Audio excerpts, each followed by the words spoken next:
Hi friends, welcome to நித்ரா துரு channel. இனி உளுந்த வடை செய்யும்போது மாவோட இந்த ஒரு பொருளை மட்டும் சேர்த்து செய்து பாருங்கங்க.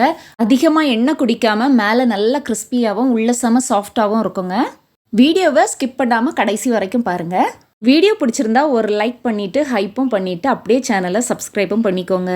வடை பண்ணுறதுக்கு இப்போ 1 கப் உளுந்து எடுத்திருக்கேங்க. இது கிராம் கணக்கில் 200 கிராம் எடுத்து வச்சுருக்கேன். உளுந்தை இப்போ நல்லா அலசி எடுத்துட்டு தண்ணி ஊற்றி 2 மணி நேரத்துக்கு ஊற வச்சு எடுத்துக்கலாங்க. 2 மணி நேரம் ஆயிடுச்சுங்க. உளுந்து நல்லா ஊறி வந்திருக்கு. இந்த மாதிரி நல்லா ஊற வச்சு எடுத்துக்கோங்க. இப்போ இதில் இருக்கிற தண்ணி எல்லாத்தையும் வடித்து எடுத்துட்டு உளுந்தை கிரைண்டரில் போட்டு அரைச்சி எடுத்துக்கிறேன்.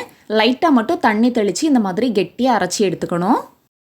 இதோடவே 2 டேபிள் ஸ்பூன் அரிசி மாவு சேர்த்துக்கலாம்.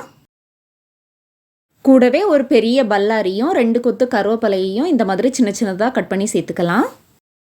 காரத்துக்காக 2 பச்சை மிளகாவை கட் பண்ணி சேர்த்துக்கிறேன். கூடவே ஒரு துண்டு இஞ்சி ரொம்ப சின்ன சின்ன பீஸாக கட் பண்ணி சேர்த்துக்கலாம். இதோடவே 1/2 டீஸ்பூன் மிளகு சேர்த்துட்டு தேவையான அளவு உப்பும் சேர்த்துக்கலாம். இப்போ இதோடவே ரொம்ப முக்கியமான ஒரு பொருள் சேர்க்க போகிறோங்க. இதோட இப்போ நம்ம உருளைக்கிழங்கு தாங்க சேர்க்க போகிறோம். உருளைக்கிழங்கு நல்லா வேக வச்சு எடுத்துக்கணும். 200 கிராம் உளுந்து நம்ம ஊற வச்சோம். அதுக்கு இந்த ஒரு உருளைக்கிழங்கு மட்டும் சேர்த்தா போதுங்க.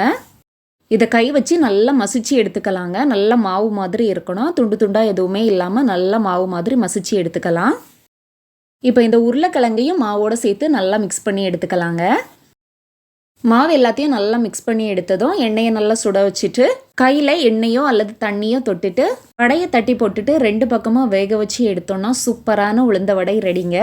இது போலவே நீங்களும் கண்டிப்பாக வீட்டில் ட்ரை பண்ணி பாருங்கள். ட்ரை பண்ணி பார்த்துட்டு எப்படி இருந்ததுன்னு சொல்லுங்கள்.